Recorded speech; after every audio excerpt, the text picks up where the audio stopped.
Hi guys! Welcome back again to my channel. So for today's video, ayan guys, kuha yan papuntang Aguinaldo Shrine. So since weekend siya guys, ayan medyo matraffic siya. Actually guys, ano siya, yung museum na yun guys, ano siya, open for Monday to Sunday. So may mga oras diyan kung i-search nyo sa Google guys, may mga oras sila kung saan pwede kayong bumisita guys. So since ayan guys, yun last minute na yung pagpunta ko diyan. So trinay ko pa rin yung best ko na makarating. So ayan, kung pansin nyo, super traffic. So umarangkada ng maraming sasakyan. So ayan na siya guys. Ayan yung way na yan. At saka that time kasi guys, ayun may celebration diyan kaya siguro ganun yung volume ng mga sasakyan diyan na may mga event kasi diyan guys na ginaganap. So ayan.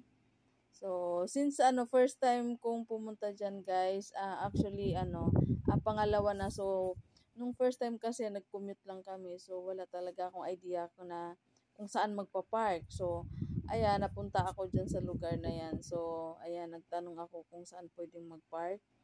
So, it happens also guys na ayun, may mga pulis diyan sa tabi. Ayun, sila yung nag-instruct sa akin kung saan pwedeng saan mag-park. So, ayan, kailangan kong bumalik dahil hindi allowed yung mga vehicle sa loob. So, kung pansin nyo guys, sa labas pa lang, ayan na si Mr. Si Mamang Pulis, ayun siya yung sa akin, nag-instruct na kailangan humabot kasi hanggang 4 o'clock lang yung viewing ng museum. So, ayan. Tapos dinunuro niya din ako guys, ayun pa kung saan pupunta, pwedeng mag-park ng sasakyan. So, ayan, kailangan kong bumalik doon sa area na yon. So, ayan. Ayan na yung dinadaanan ko pabalik. So, ayan, makikita nyo guys, ang daming mga flag, yan. So, alam naman po natin guys kung ano yung history ng Aguinaldo Shrine. So, ayan, open for public siya guys. Tapos, ayun, nag-close lang siya last time nung pandemic. Talagang hindi siya pinabuksan doon sa mga sa public. So ayan yung parking area nila guys. Ayan, so may bayad din na 10 pesos. Sobrang mura guys. Tapos ang alam ko rin guys na wala siyang entrance fee diyan. So libre talaga siya guys para sa public, kung sino man yung pumunta doon. So no worries guys about dun sa mga expenses kasi wala talaga siyang bayad. Tapos pansin niyo din guys, labas nung museum, siya, park siya. So ayan, may mga area diyan na pwede kayong ayun, pansin niyo may mga nagbabike, may mga group of students guys na nandiyan sa loob.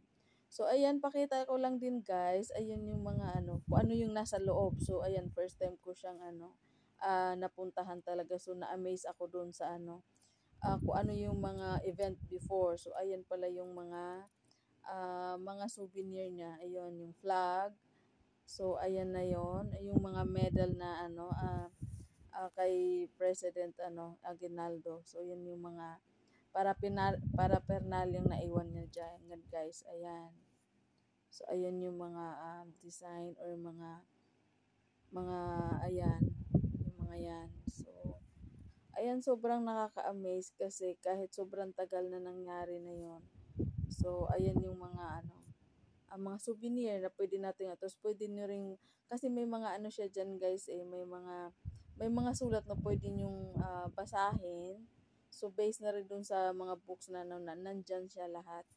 So ayan yung mga kagamitan niya before. So nandyan dinidisplay talaga siya guys para sa awareness dun sa guys sa public. So ayan. So ayan, may mga kanya-kanyang ayan yung mga sword na gamit before. So, ayan yung Philippine flag. Ayan. Tapos yung style niya guys, talagang lumang na bahay. So, pansin nyo naman siguro ni-renovate na. Ayan yung bagong na siya. Pero yung parang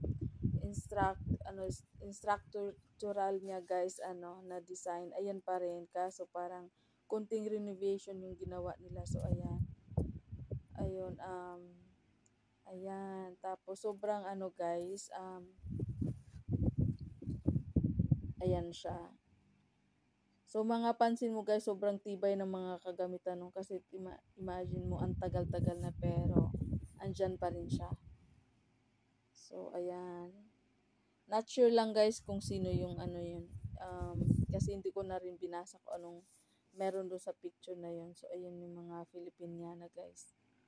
So, ayan yung sa kalabas. Tapos, pansin nyo guys sa labas, may area doon. Ayan, ang daming flag. So, ayan yung parang balcony niya. So, ayan yung hallway. Tapos sa kabilang side naman, kung maikutin mo yung buong area, sobrang lawak talaga niya guys. As in parang, ito yung parang Malacanang before. So, ayan siya. Sobrang luma na tapos maano pa din. Siguro dahil na-maintain yung ano, yung ano dyan, paglilinis or yung pag-ayos dyan, ayun, makikita mo parang bago pa rin siya. Although makikita mo yung bakat pa rin ng nakaraan, ayan siya. So, ayan. Sobrang ganda guys, lalo na pag mahilig kayo sa mga ano, sa mga history, sa mga museum. Ayun, ito yung dapat sa inyo. Ayan, kasi libreng-libre lang siya. So, wala kayong isipin guys, kundi ano, pamasahe lang para makarating dyan. Tapos pag may mga ano naman, halimbawa nagugutom kayo. Sa labas nito guys, may doon sa park na 'yon. May mga nagtitindang maraming mga pagkain. Tapos pwede kayong mag-jogging, pwedeng ano, mag-hangout doon sa labas. So, ang daming pwedeng gawin after nitong manood ay pumasok dito sa loob guys. So, ayan yung mga presidente before, yung mga personalities before, ayun. So, hindi ko na siya maisa-isa guys kung ano yung mga ano nila, ano yung mga katungkulan nila noon. So, ayan siya. So, kasama naman to guys, ano, tinuturo nung ano, elementary years natin. So, kasama talaga siya sa history. So, ayan.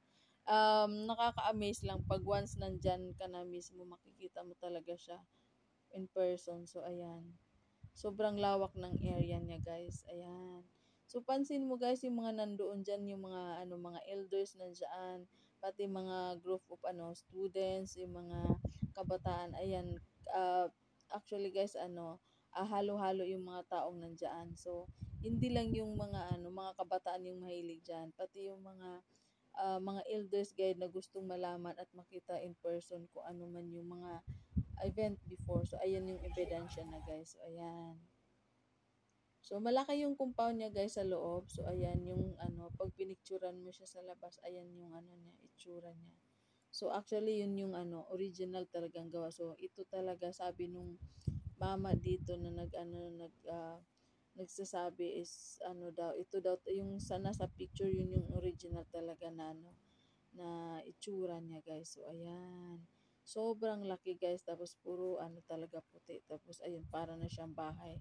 At the same time, ayun guys, ginawa siyang ano, museum. So pansin mo yung mga ano na yung design na yan. So iyan lang design talaga noon pa man. So ayan yung itsura talaga niya. So diyan sa area na yan, alam ko nandiyan yung dineclare na nag-declare siya Independence Day. Yung may flag na yun, nandoon yun. Tapos sa labas, ayun guys, ang daming flag. Tapos pansin nyo, may event na nangyari dyan. Kaya ayan yung itsura niya. So ayan, ang daming mga tao din. Good thing din kasi sa araw na yan guys, ano siya, makulimlim siya or hindi siya maulan, hindi rin ganun kainit. So ayun, tapos sobrang mahangin. So ang ganda. So ayan yung mga personality yatang yung mga lumaban noon. So ayan yung mga ayan. So part siya talaga ng history guys. Ayan. So nasa libro yan lahat guys. So ayan. Tapos may mga kasi nung first time akong pumunta dito guys, may mga ano, hindi siya ganitong itsura noon. So may mga konting renovation talaga sang ginagawa sa labas nung nung museum na yun. So ayan. Bago na yan compare before. So ayan pa rin yung area na yan. So ayan. Ang daming nagpo-park. So ayan. Good thing din siya guys para din dun sa mga family. Ayan. So pansin mo, hindi rin kayo magugutom kasi ang daming mga food na dyan sa labas. Ayan siya. So that's all for today guys. Thank you for watching. Bye.